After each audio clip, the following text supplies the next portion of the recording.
Good morning. It's Saturday, January 8th. It's about 10:30 in the morning. The little woman and I, we just got back from a bike ride, and we took the clamps off of this thing that we glued up yesterday evening. Excuse me. Dusty, I guess. So this is the trim ring that goes around the front door window. And first thing we did with this, we made this 1x2 frame fit in there, and then glued and screwed the corners so it would be nice and strong. And for this I used Gorilla wood glue. Nice stuff. This part here, I had a little faux pas and cut it too short, so I glued another piece in there. That's super glued in place. You know, hey, no one's perfect, right? So we got this to fit, and then I pre-drilled the mounting screws with a like a 3/32 drill bit all the way into the door, so that got the holes perfectly lined up. I drilled the holes in this with the drill press, if you will, and then hand drilled into the door so it's nice and straight. And then once I got the door drilled, I drilled out the larger hole, which is, I forget what size, and then used my countersink. And we're going to be using stainless steel drywall screws. They look really nice, and they do a good job. I've got a bunch of them throughout the bus. So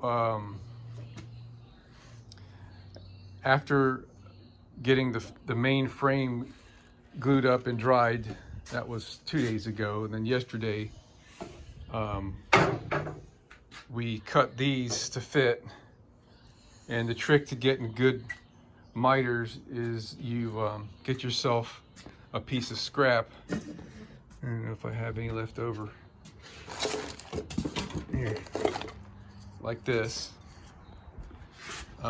Except this is not the exact one I used, and you cut your 45 on there, and you use the little piece as a gauge for lining up everything. So you need a piece that's double-ended. Where'd that thing go? Oh, there it is, down there on the floor. This is the actual piece I used, if you will. Okay, so then, you know, I was clamping this in place once I had it all lined up on one end, and then I would work on the other end, and you know, it took me probably a couple hours or more to get these four corners cut to where it met my satisfaction.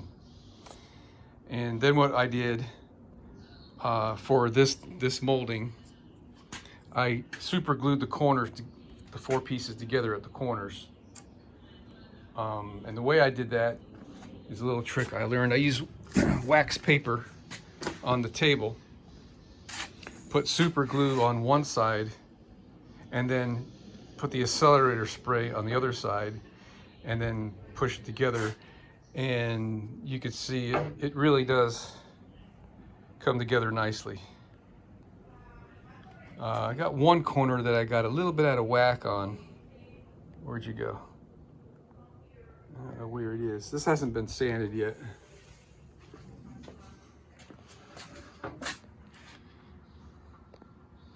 That's not it. It must be the last corner here. Yeah.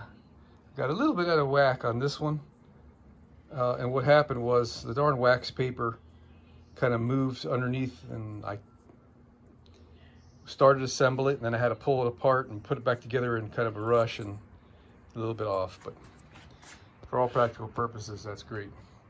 So after the super glue dried, which only took, you know, like a minute, I gave it, you know, a few minutes to fully cure. I sanded the back side to get it nice and flat. And then we used that Gorilla wood glue to glue this to this with clamps. And what I did is purposely left a little bit of edge on this side, because that's going to be less visible. And that is a short little piece to sand off to get smooth, rather than if it were the other way around, I'd have to sand this whole 1x2 to get them flush. So the idea is that these are going to be flush as soon as I get done sanding this thing. Yeah, I could have probably done a little bit better, get a little closer, but I played it safe and gave myself plenty of sanding work to do. So now we're going to hand sand all these flutes and nooks and crannies here, and I'm not sure what I'm going to do here. I may resort to the belt sander for the longer areas, and then I'm not sure what's going on here. Oh, let me show you something else. So after I got this thing together, it wouldn't fit in the opening, and I had to plane this, and I just happen to have a flush edge plane handy down from my dad. Let me show you that jewel. Look at this baby, will you? This has got to be old, man. I don't know what vintage this is, but this thing worked like a just most fabulous freaking. I put a new edge on the blade,